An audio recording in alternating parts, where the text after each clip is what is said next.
Yes. You would have loved him, Joseph.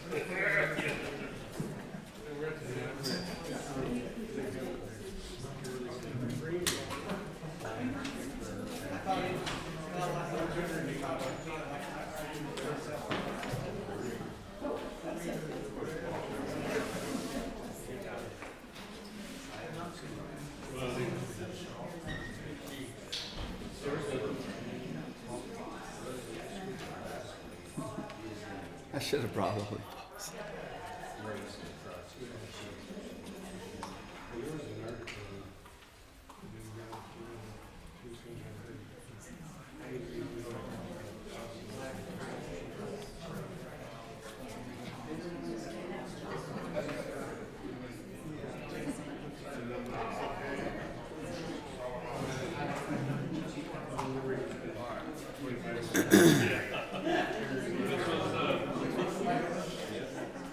Hey, Morning. how's it going? I've said that twice, haven't I? It's all right. It's close. It's morning somewhere. I live in the mornings.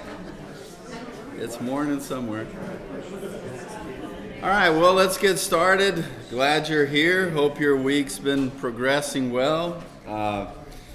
We're continuing our series, Peace Beyond Understanding, and the kind of the biblical insight into pain, suffering, mental health, just the challenges of life. Austin taught last time. Appreciate Austin. So we have like basically three main sections, right, to our series. The first month we've kind of laid the foundation, mostly out of Genesis, to why the world, what does it say? What does that story say about why the world's in this mess that we're in? And basically the story portrays, it's about broken relationships. Broken relationship with God, broken relationship with self, broken relationship with other, broken relationship with environment, right? With setting, context. And those broken relationships, then in the rest of the stories we covered, the fall, the Tower of Babel, or Cain and Abel, the flood, Tower of Babel, they all describe, they're self-contained as in some details, but they're all really taking this theme forward of what happens when relationships break. What happens? And so we've been walking, that was month one, Genesis, first 11 chapters. Then this second part of our class, we are looking at certain therapeutic models. He's a licensed LPC and I'm a student, nothing but a student. But there's all these therapeutic models, and the reason we chose to use them is to just show you how different ways to conceptualize brokenness, and how do they see it, how do they articulate what they think the solution is, and how do we get there, right? How do we go from here to here? And if nothing else, just to help maybe you connect with, oh, this really makes sense to me, this really makes sense to me. And of course, through a biblical perspective, because in my humble opinion, if not just my opinion, I think this is what the Bible says, is Jesus is the fullness of God. And this is Paul's point in Colossians 2:9. Jesus is the fullness of God. That means all things are in Jesus. Now, we might parse a lot of that out, the social sciences, this, or the other, but whatever truth is found, even if snippets of it, is really found in Jesus. And so I think it doesn't have to be one or the other. I think it's just a helpful conceptualizations to what the Bible is already saying. We're just using some other words. And then our next part, we have one more. What do you like? Warm fuzzies and huggies. What's the next one? Acceptance and commitment. Warm fuzzies and huggies. That's pretty close, as you will see. So he's going to talk about fuzzies and huggies, and then after that, the last part of our class, we're going to look at some specific concepts in the Bible, like compassion, forgiveness, some others, and how that plays into our mental health. Okay, so just. Oh, I also feel like I should start with a confession. Is that okay? If y'all are forgiving. So we've been moving. I don't know if y'all are aware of this. We've been moving. Yesterday was the day. We have survived-ish. We're still married. It was touch and go there for a little bit. But so, I lost track of time in a lot of things. And today I was thinking, man, today feels like Saturday. What day is today? Today's Wednesday. Today is Wednesday. No, wait. I think Austin's teaching tonight. I'm teaching tonight. So here it is. I might not be my insightful self, but I'll always be my witty self, so you'll get the best of it. Okay. Inner conflict. So broken relationship, not just with God, with the self, with others. Nobody's got to be explained that. We're in chaos with each other. But how about with the self? With the self, me, myself, and I. What's happening in there? And there's this really interesting model that I'm going to walk through today. So there's this, the Bible acknowledges very clearly that there's internal struggle.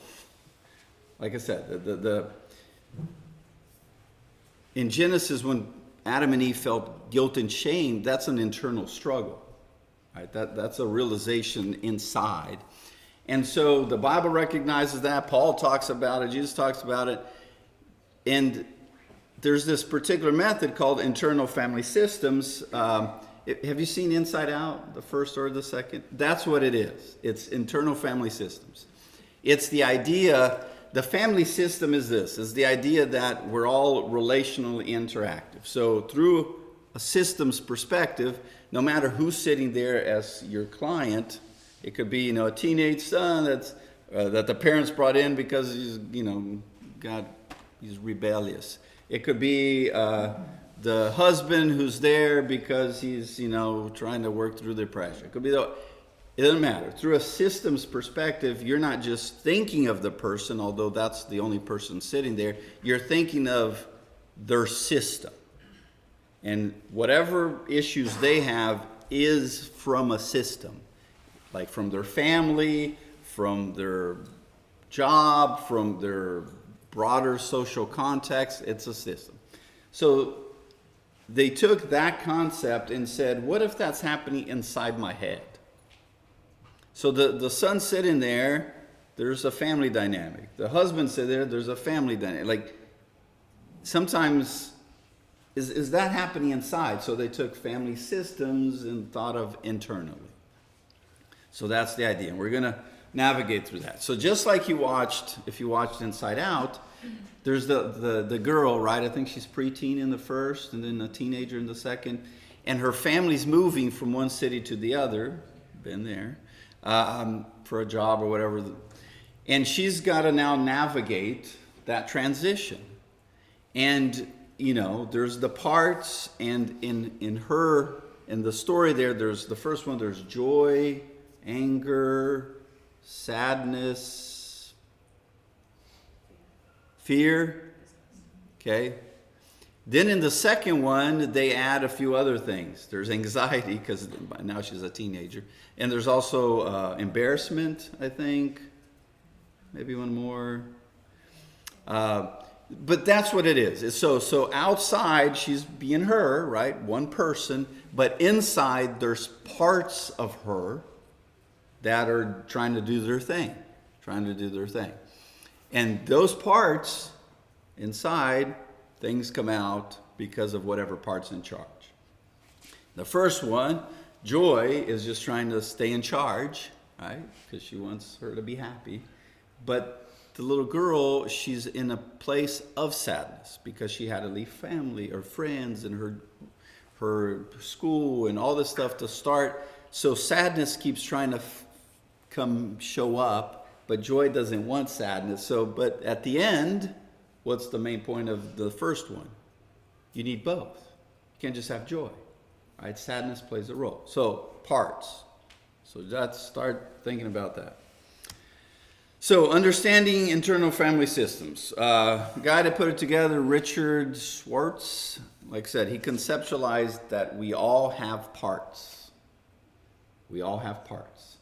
You know, the little voice inside your head, like that's one part. We have parts.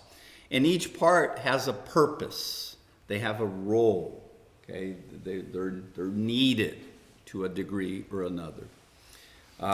So the mind is multiplicity. There's things happening inside. Before you start thinking like, I hear all these voices, that's different. Okay, that's a different problem. And if that's happening to you, see Austin. He'll be happy to deal with that. But this is different. This is different. So let's walk through some basic tenets. Think of the mind basically as three categories. There's the self in the inside out story. That was Joy. She was in charge, or trying to be. If you think of that same setup, instead of Joy would be a part, there would be the self. Okay, the self. And the way they conceptualize that is this calm, stable, rational, reasonable, just stays level. That's the self. It's like the part of your brain that's most equipped to make decisions. Okay, so the self is to be in charge. It should be in charge. The point here isn't we need to not have emotions or other parts. We do. But the self is assigning things. The self is ultimately in control. The self is leading the experience. Okay. Then you have the protectors. Categories. So the three categories are self, protectors, exiles. Self, protectors, exiles. The protectors have two subcategories. The protectors are basically helping you deal with life. Right? Stuff happens, you move, you get a new job, you lose a job, the weather changes, the president you were voting for doesn't win, your team wins, you're cheering for OU and they get the spanking of a lifetime, you know, like stuff happens. How do I deal with that? The protectors. They're protecting the self from the world. Now, how do they protect the self from the world? Two categories. The managers, and those are things that kind of come on your day-to-day. They're just helping you manage situation, right? Somebody, like you're driving, traffic's a little kind of tense, so you know, you're just a little stressed. You have a test coming, so you feel a little anxiety. That's to get you to get busy studying, right? You feel little things, so it motivates. It's just things, a little sadness because something happens. It's emotions, parts that are trying to help you manage day to day. We good? Then there's another subcategory of the protectors that he calls the firefighters. They're more intense parts that come in when the managers aren't enough. For example, a little social anxiety is good for the soul. Right? Everybody has a little social anxiety. Why is that important? Why is that a manager that's helpful? What's the purpose of a little social anxiety? Keep you from embarrassing yourself. Okay, that's, there's that. What else? What does a little social anxiety do for you?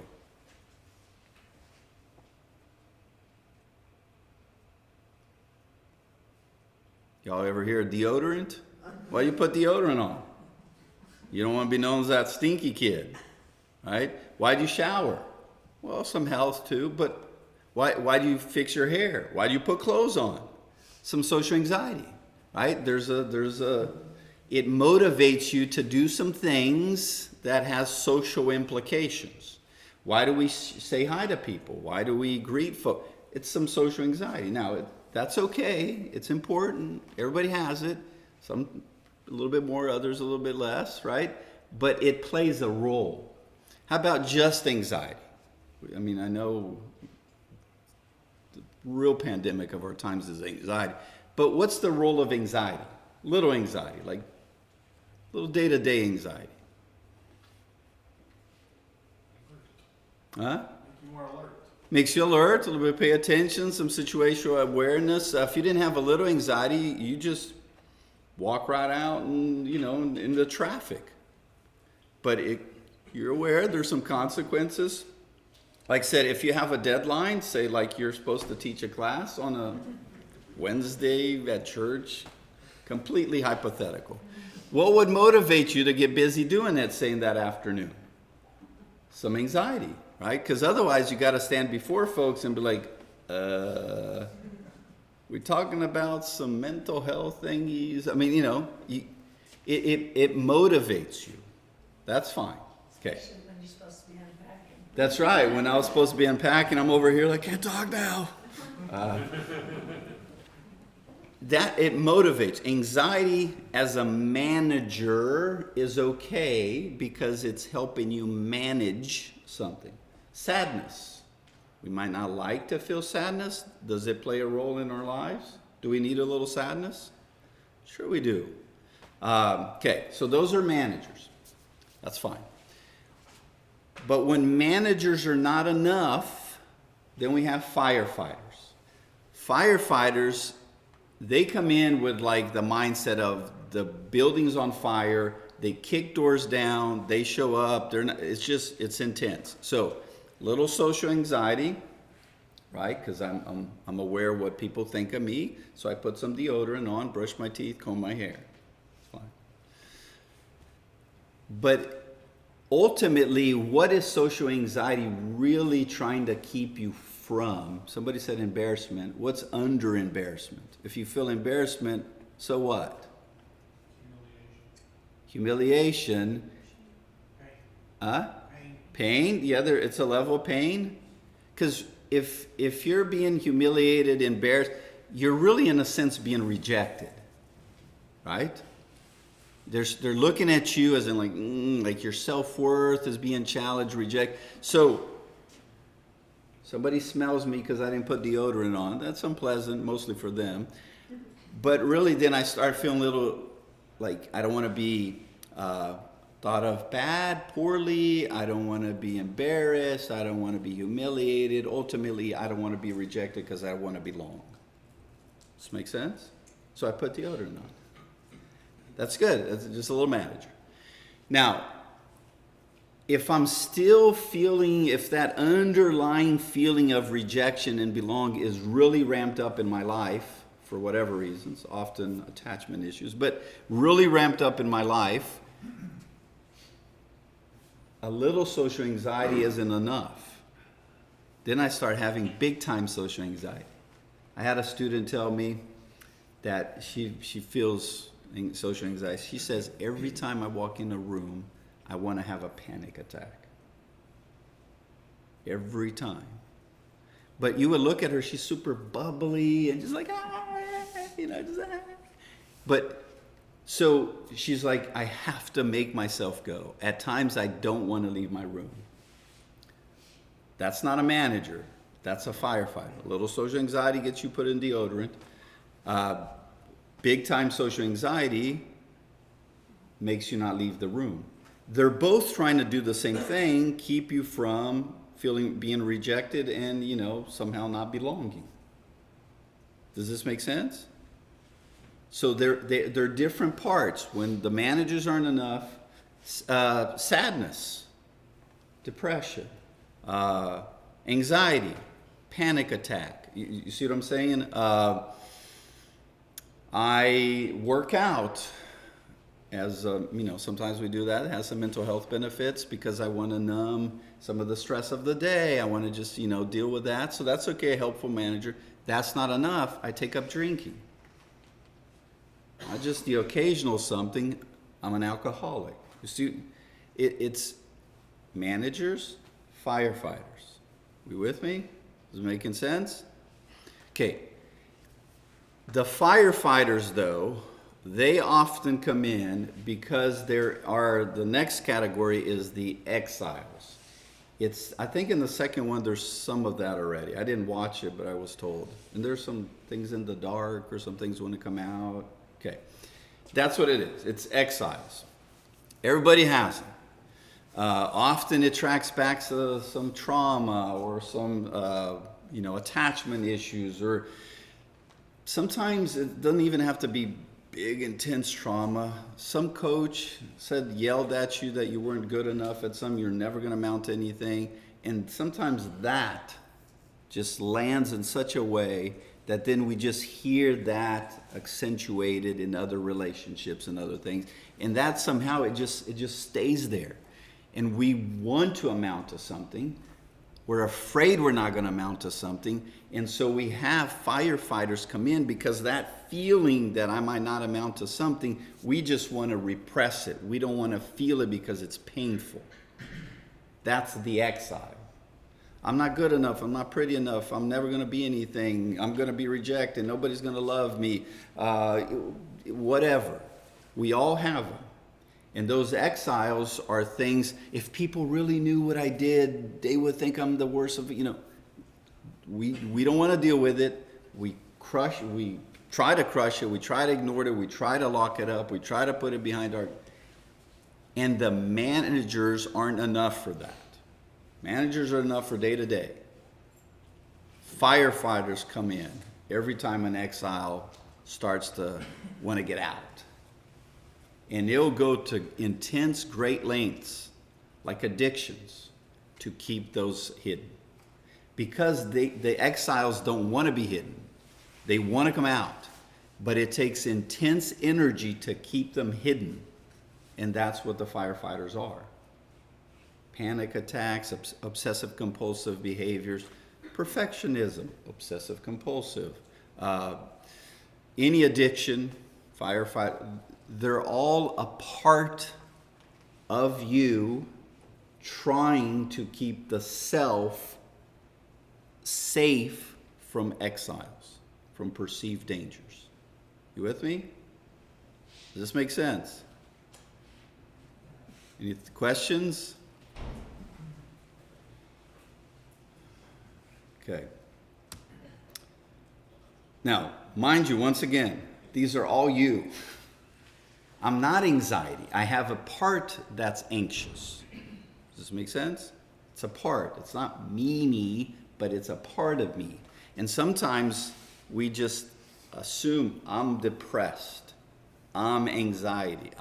Okay, you have a part of you that's playing a role to keep the self safe from something.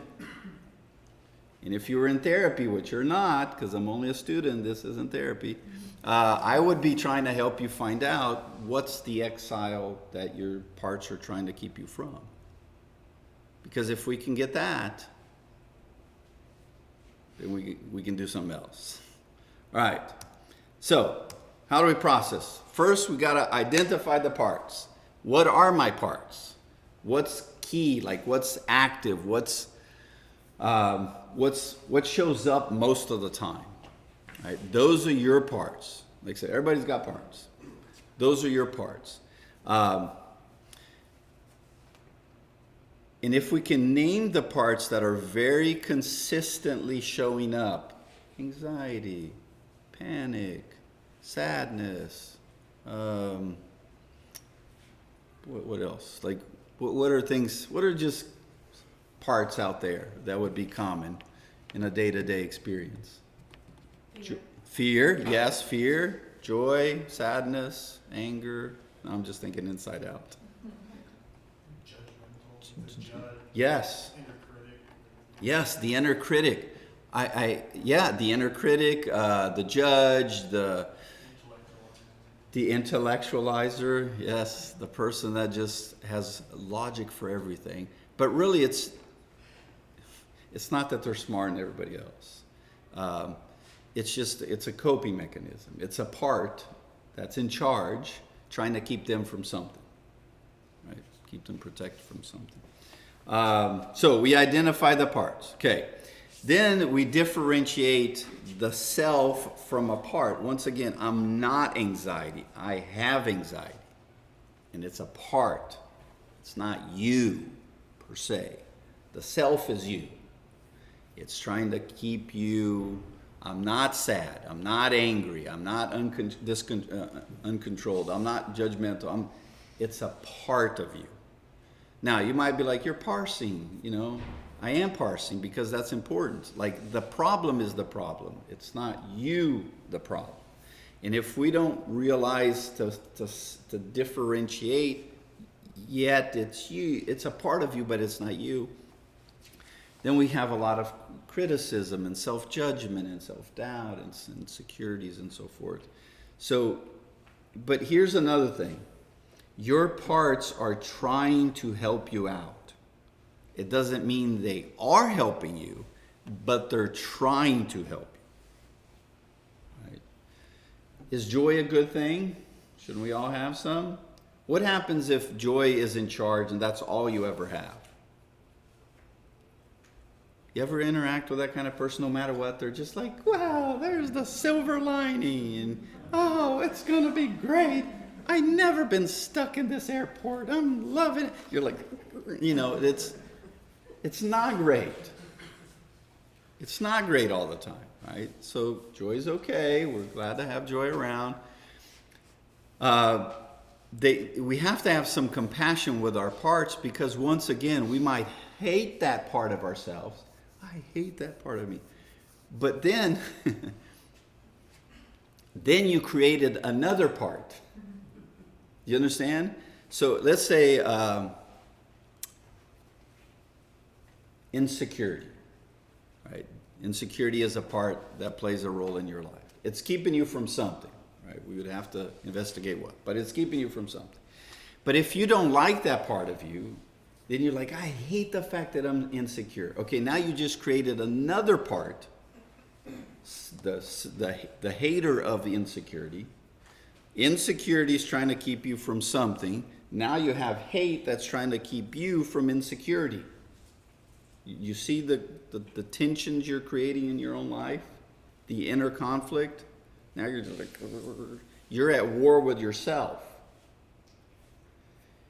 Instead, if we were more compassionate towards that, we could process it a little different.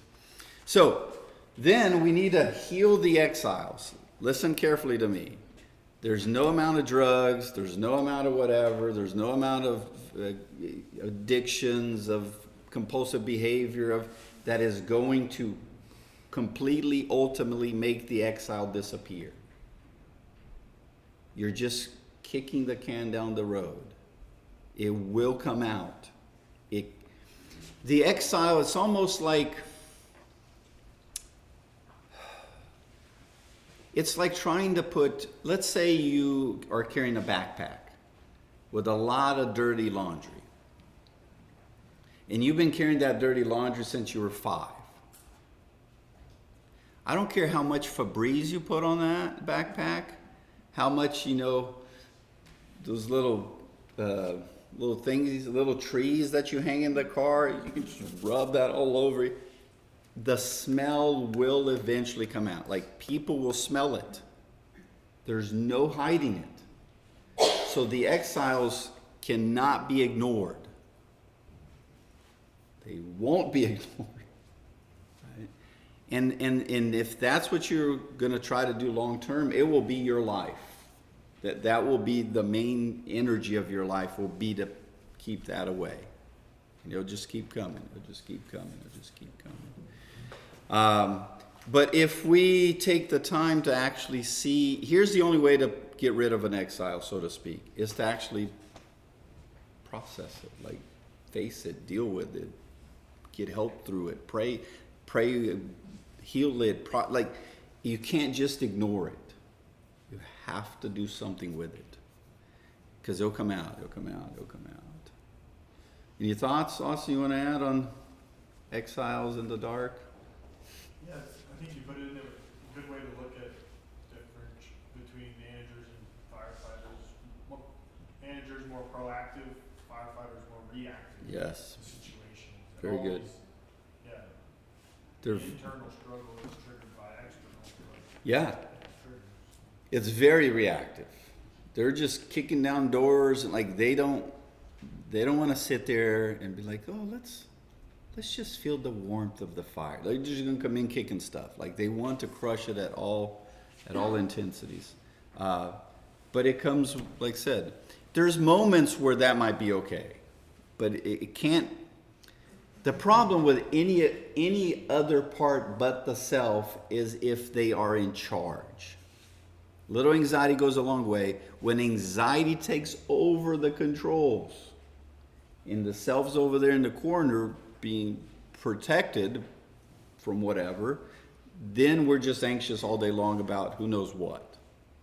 Then it's not helping. It's not helping.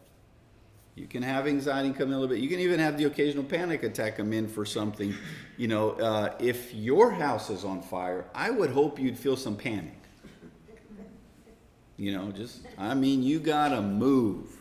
There ain't the time to think, rationalize, contemplate your options.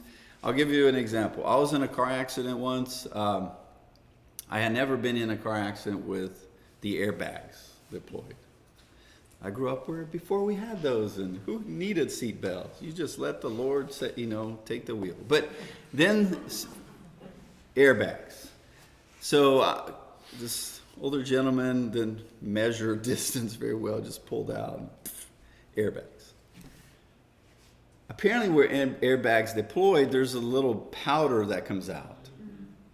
I thought the car was on fire. And there was I didn't need to sit there and contemplate by the time I snapped out of it, I was out of the car and I had come out the back window. So a little panic attack, and it just turned out that it wasn't on fire. Okay. Here's another example. We have some cats. I might have told you this story before. I forget who I told what, but we have a cat that I was out in the yard doing some stuff, and all of a sudden the cat just jumps up this high and lands back. So I go running there. I think I had a hoe in my hand. I just go running there like something, and then the cat's sniffing. By the time I get there, the cat's laying down, licking itself. The reason the cat jumped this high is because the water hose was in the grass, and it thought it was a snake. I don't even have to speak cat. I know that's what it was, right? Now, by the time the cat realized it wasn't a snake, it's laying on the water hose, licking itself. So a firefighter kicked in, but then once the self took over and it's just a water hose, relax. Now they're soothe yourself kind of thing. That's okay. Once again, the problem is when those things take over and they don't let you process other things. We got to negotiate. We got to talk to our protectors. I know it sounds weird, but you're talking to yourself all the time. We're just going to do this intentionally. If you're feeling a little anxiety at the moment, to ask yourself, almost think of like little anxious, say Barry. Barry strikes as an anxious guy, doesn't he? Right? So if Barry is feeling a little anxiety, he'd just think of little anxiety Barry over here, still with a mustache, twitching a little, and he'd have a conversation with little anxiety Barry. Be like, anxious Barry, why are you here? What are you trying to protect me from? And he's just going to have that conversation. And then little anxious Barry's going to be like, I'm protecting you from, I don't know, social embarrassment or whatever, you didn't put deodorant on, whatever it is. So then Barry can be like, thanks, anxious Barry. Then he's, and then it saved the day. Is we need to negotiate. The self has to be in charge. And you just pull in parts that are needed for that particular time. The part comes in, does its thing, then it goes chill. That's okay. Parts play their role. But sometimes, for whatever reason, the part takes over and we're just stuck. It's just ramped up. Whatever it is, sadness, anxiety, depression, it's just ramped up. Anger. They're really all rooted in fear. Yes. Yeah, fear of the self being harmed somehow. Sometimes they're just afraid the self can't can't do it. Can't take care of it. Can't take care of itself. Like, yeah. Okay, biblical insight. What can we add to this? So in Romans chapter 7, Paul has this very long conversation basically with self, where let's just read parts of it. First, he's talking about how sin takes over, or sin it comes in there and tries to do a thing. Verse 15, I do not understand what I do, for what I want to do, I do not do, but what I hate, I do. And if I do what I do not want to do, I agree that the law is good. As it is no longer I myself who do it, but it is sin living in me. For what I know is good, yet it doesn't dwell in me, that is, my sinful nature. For I have the desire to do what is good, but I cannot carry it out. For I do not do the good I want to do, but the evil I do not want to do, this I keep on doing. What a wretched man I am. Yes, and very wordy. Thank you, Paul. Right? What is Paul saying? He's playing off parts. Like he conceptualizes the world as two conflicting parts. There's what he calls the spirit and what he calls the flesh. It's basically thinking of two realities. The spiritual realm and the physical realm, and those are in conflict with each other. They have different purposes, different goals. One is led by God, the other one is like selfish desires, conflict, anger, violence. Like one is healed relationships, the other one is broken relationships, and those are at odds. Right? Sometimes we want to heal relationships, but remember that anxious attachment? Like, I want to be in a good relationship, but sometimes I'm afraid of what it might do. And so I have that inner, I'm nice, but then I'm mean. I'm mean, but then I'm nice. I wanted to be nice, but I'm mean. I wanted to be mean, but I'm not. It's just weird. Anybody ever feel this? Like you're driving home, you're like, oh, I just can't wait to see my family. It's going to be great. I just, I want to get home and see my wife, give her a big hug. It's been a long day. And then I get home and like, you sense a disturbance in the force. As you're reaching for the doorknob, you're like, ooh. So then you already come in like Jedi mode, right? You're already ready for something. And you come in, and as soon as somebody is snapping at each other, or somebody burned something, and oh yeah, you walk in, you're like, did somebody burn something? Yes, I was trying to, and you. This is completely fabricated. Does not meet reality whatsoever. I come home and my wife's always like, dear, so good to see you. And then the evening doesn't go as you expected. Then later you're like, what in God's good name happened? Then you're mean, they're mean, you kick the cat. Like it's just, I don't kick the cat. But it's just one of those cat kicking days. And what happened? Well, you had a plan, but it's trying to protect, there's an inner conflict. And Paul is all wordy about saying that. But how do we put those worlds together, right? Well, that's the big beauty of the gospel, is because Jesus is two worlds put together in a harmonious way. He is physical and spiritual. He is God in the flesh. He is able to put those two worlds together. But most of us, I'd say all of us, have deeply struggled to do so. We might mean even well, but then James chapter 1, 5 through 8. Let's go read James. James 1, 5 through 8. If any of you lacks wisdom, you should ask God, who gives generally to all without finding fault, and it will be given to you. Ooh, that's cool. But when you ask, you must believe and not doubt, because the one who doubts is like a wave of the sea blown and tossed by the wind. That person should not be expected to receive anything from the Lord. Such a person is double-minded and unstable in all they do. So even James is conceptualizing that we are often problematic. Like we have parts that are contradictory. We want God to be in our lives. We pray to God to be in our lives. We would be happy if God in our lives, but often we don't live in a way that reflects that we believe that will happen. Right? We pray, but we have doubt. We hope, but we doubt.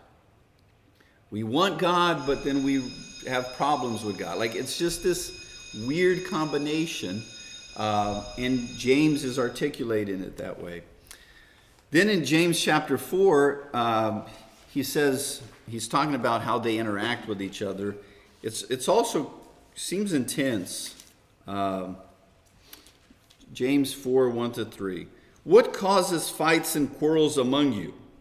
Don't they come from your desires that battle within you? You desire, but you do not have, so you kill. You covet what you cannot get and that you want, so you quarrel and fight. You do not have because you do not ask. And when you ask, you do not receive because you ask with wrong motives, that you may spend what you get on your own pleasures. So James is saying, here's why we fight with people. Well, of course I fight with others because it's their fault. Oh, no. We fight with each other because we have an inner fight that we project out. And then they do the same. People have stuff we want it. We think we should have it. Our sense of justice and equality, it's a horrible mess. And so we fight each other because there's an inner conflict. And we don't have because our relationship with God is fraught. Right? Okay. Really briefly.